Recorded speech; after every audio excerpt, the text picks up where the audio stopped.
Hello, I'm your instructor, and we're going to be looking at the material in the rest of Chapter 8 and the beginning of Chapter 9.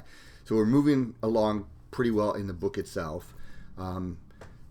Pretty soon we're going to get into the heroic stuff, and then finally we'll be looking at the Aeneid towards the end. But first of all, this part of Chapter 8 that deals with theory deals with ritual. Okay, so one way to look at myth is to what extent is myth connected with ritual.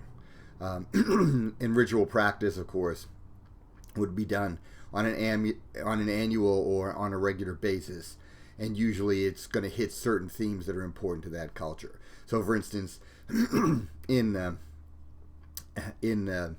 Christian churches, the time around Christmas, there's ritual sort of leading up to Christmas, and there's ritual leading up to Easter every year. It's the same sort of thing. So there was a group of scholars at the University of Cambridge in England who, mainly in the 1920s, they were sort of a powerful group of scholars that felt that all myth had a tie to ritual. So myth had an automatic tie to ritual. But of course, what we're left with is the stories. What we don't have is the ritual. And so some of what they try to do is try to recreate or sort of imagine what those rituals would have been like. I don't know that this necessarily holds for all myth, but certainly things like the Homeric hymn number 2 to Demeter is clearly partly a script for the Eleusinian mysteries.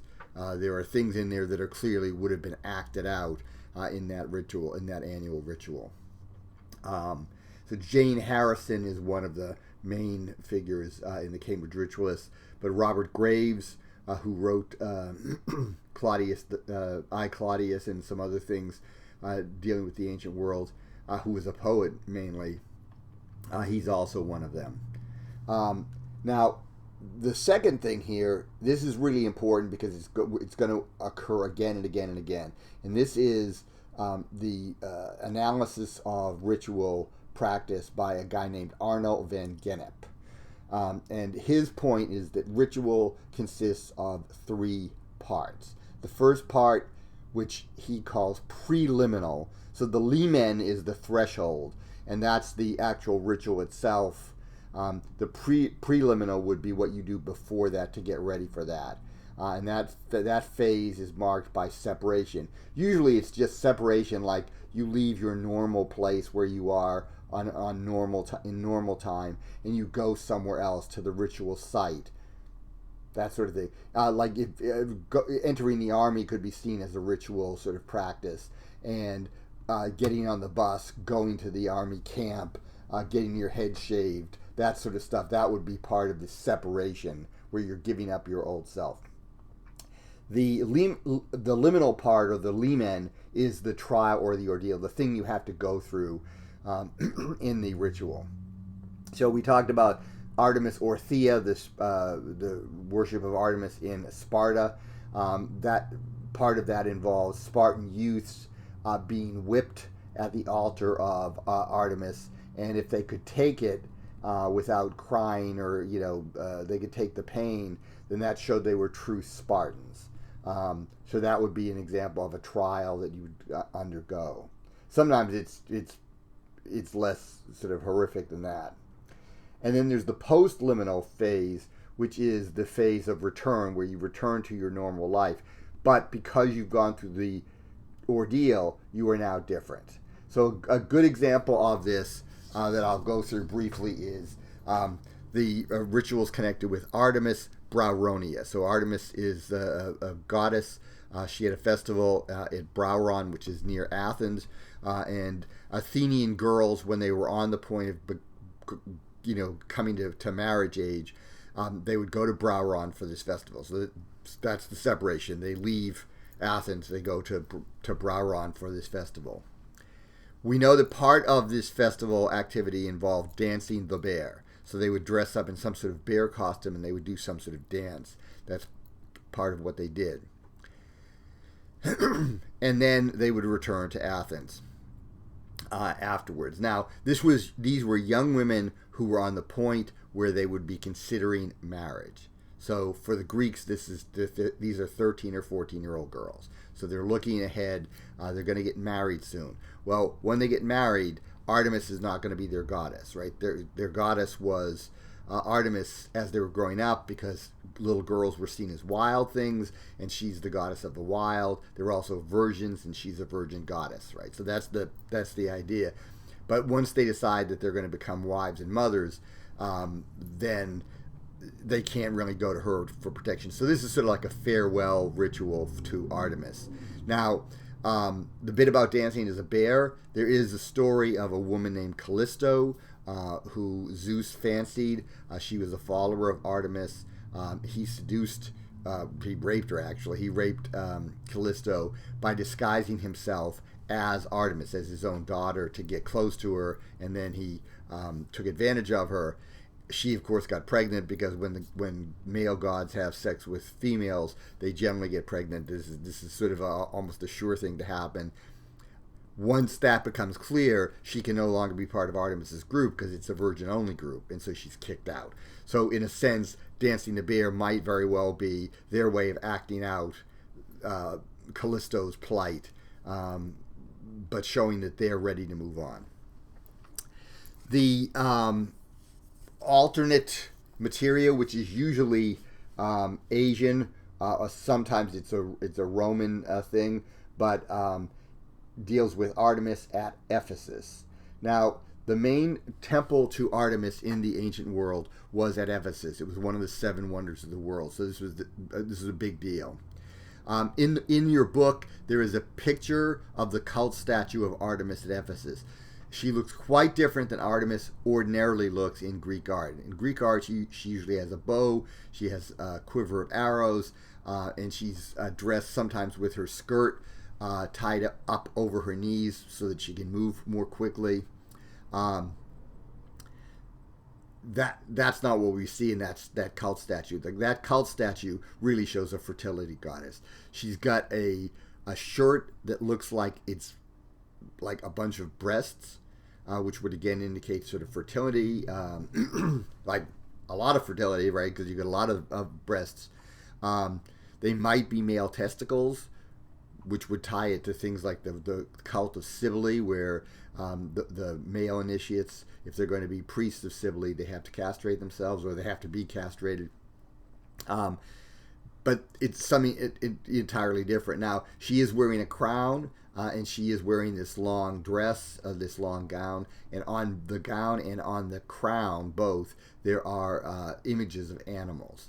And if that sounds at all familiar, it might remind you of the way Pandora was described. She was given a crown that had animals carved by or designed by Hephaestus that looked as if they were alive. So this is her mistress of animals thing.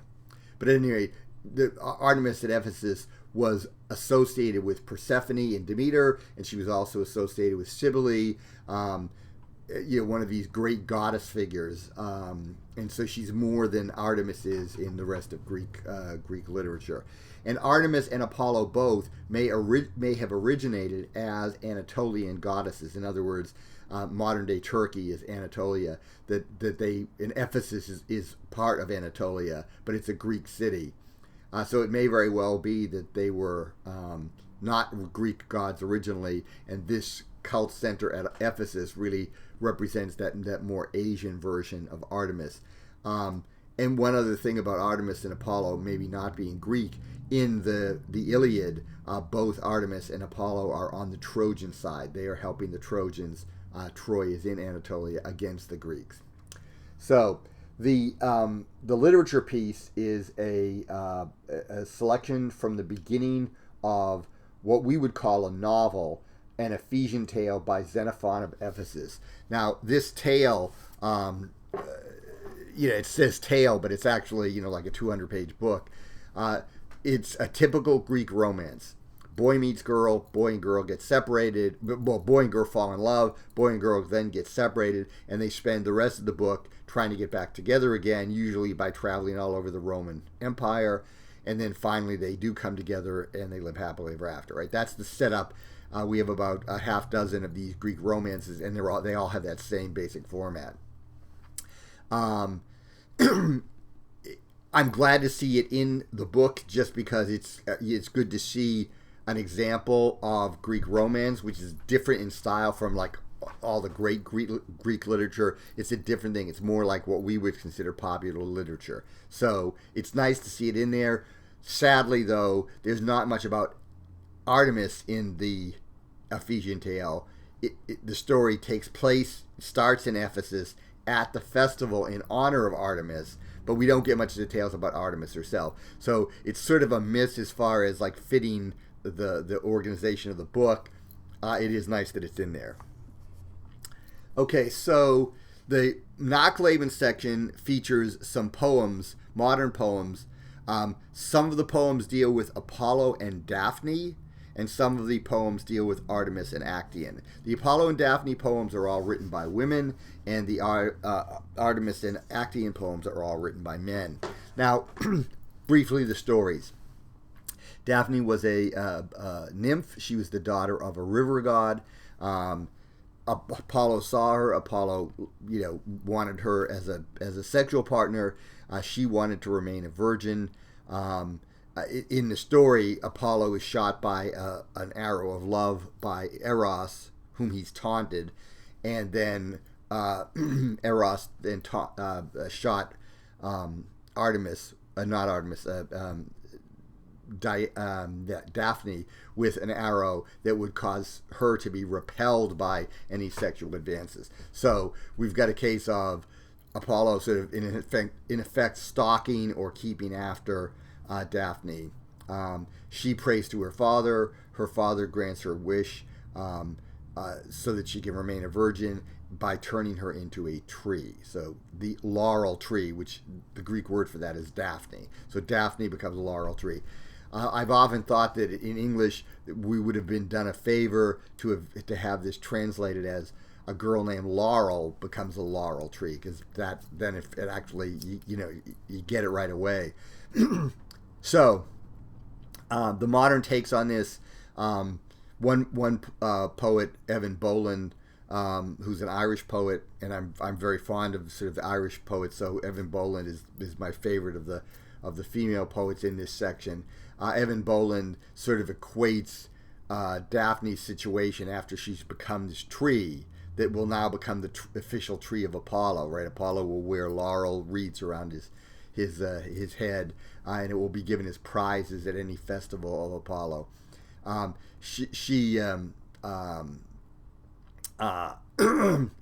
Evan Boland turns this into a thing about like being in effect in a loveless marriage, right? The two are sort of connected, but there's not much really life there. So she's sort of living a living death. The Actaeon and Artemis poems deal more with the idea of sexual awakening. Now, this is a bit of a problem, I think, with this story, because the story of Actaeon is as follows. Actaeon is a hunter. He's out hunting with his friends. He wanders off by himself with his hunting dogs. He hears some noise in the woods. He goes to investigate. Maybe it's a boar or some other animal. He wants to shoot it, get glory for himself. What he comes upon is Artemis bathing with her nymphs, right? So this is a virgin-only, women-only setting, and this male has interrupted that with his gaze, with the male gaze. Now, in the oldest version we have of this story, the oldest surviving version that we have, is by Ovid, and the Roman poet Ovid looks at this as a legal matter. Is Actaeon legally, because Artemis turns him into a stag, he gets attacked by his own dogs, right? That's what the punishment is for his crime. According to Ovid, it's not really a crime at all because his intent was not there, right? He didn't intend to insult the goddess. That was not his intent. It was an accident. And so, therefore, Ovid takes the position that, in his mind, Actaeon should not have been punished. Now, the modern versions of this, take on this story present it more in terms of a sexual awakening. So, like when a boy, for the first time, and here we're talking about heterosexual males, when a boy sees his first naked woman and then feels that sort of urge, at that point he hasn't really reached puberty, nothing sort of really is going on, but there's sort of like that looks interesting. When that happens, right, you could say at that point you're different, right? You're no longer the way you were before, where you didn't notice that. And now suddenly you do notice it, and it's like, whoa, that's, sort of interesting. I think I'd like to pursue that. I like the poem, certainly by Seamus Heaney, who's another Irish poet, but I think in a sense they're misrepresenting the story. The story, as we have it, seems to be more a story about being in the wrong place at the wrong time than it does about anything else. Okay, and finally, we're going to be moving into chapter 9, which deals with the god Dionysus. Now, the selection from chapter 9, the first part, is from Euripides, one of Euripides' last plays called the Bacchae. The Bacchae simply means the female followers of Bacchus, who is another name for Dionysus. Dionysus was the god of wine. He was also the god of theater. And this would have been performed at the theater of Dionysus in Athens during the city Dionysia, which happened in March, the month equivalent of March. And it was a week-long festival. There were plays, there were others, there were parades, there was all sorts of craziness going on. So think of like Mardi Gras with like a big drama festival. And we might get the idea. This play portrays Dionysus as a powerful god, but he's also some sort of a cruel god, which is interesting because some people see this play as an attack on religion, that Euripides, who seems not to have been very religious, is actually suggesting that religious extremism is actually a dangerous thing, and that's the way the thing is presented. I don't know. The fact that it was performed at the Theater of Dionysus during the Festival of Dionysus at a bad time in Athenian history. This was performed in the year that Athens would lose the Peloponnesian War. So they're basically, it would be like putting on a play in the Ukraine during this invasion, right? Are they going to, anger the gods who might be able to protect them? And it seems to me that the answer would be no. And so I don't see this actually as an attack on religion or on Dionysus himself. And added to that, Euripides won first prize in that festival, the Festival of 404. He died in 406. These are posthumous productions. There were 4 plays produced. We know of 2 of the plays. We have 2 of the plays.